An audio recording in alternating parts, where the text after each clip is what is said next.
I've been on the department for almost 40 years.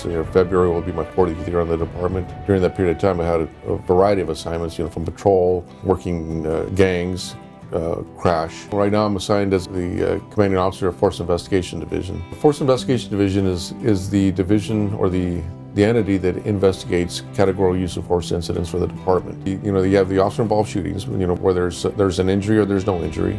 The upper body control holds, the carotid restraint control holds. You have in-custody deaths, head strikes with an impact device, tactical and non-tactical discharge of a firearm, warning shots, and then the animal shootings. So the department really wants the focus on those investigations to be intense and above scrutiny, and so that's why they formulated this division in order to get that accomplished. So you have approximately 48 detectives. I have 4 lieutenants. I have a staff of civilians.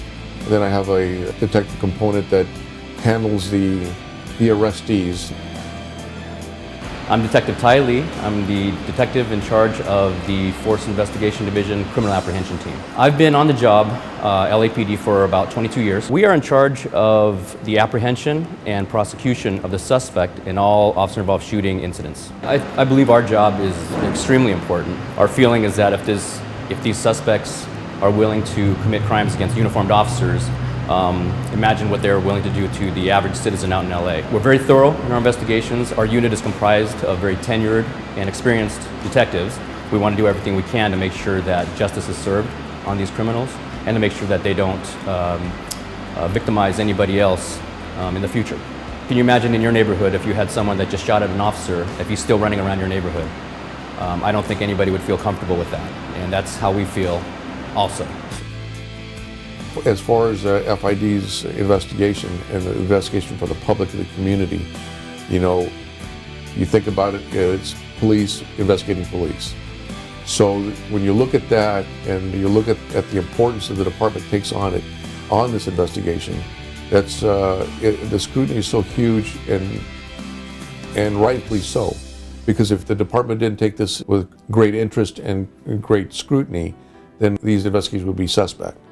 So that's why the importance, the focus, the drive to make sure that we've interviewed everybody. If one person tells us that this other person was there, we continue to follow that trail until we've talked to just about everybody that we can. Whatever it is, it's our job to provide an unbiased report, whether it's positive or negative for the officer, whether it's positive or negative for the community. We're bound to identify everything, to provide it in a report that has no bias one way or the other. We're providing the facts to the Inspector General, to the Police Commission, and to the Chief of Police so that they can make a determination whether or not the use of force was justified.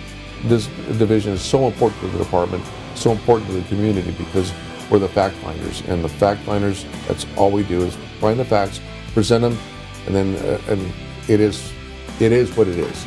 Making sure that this division rises to that challenge and that challenge meets the expectations, the chief, police commission, and the community that we serve.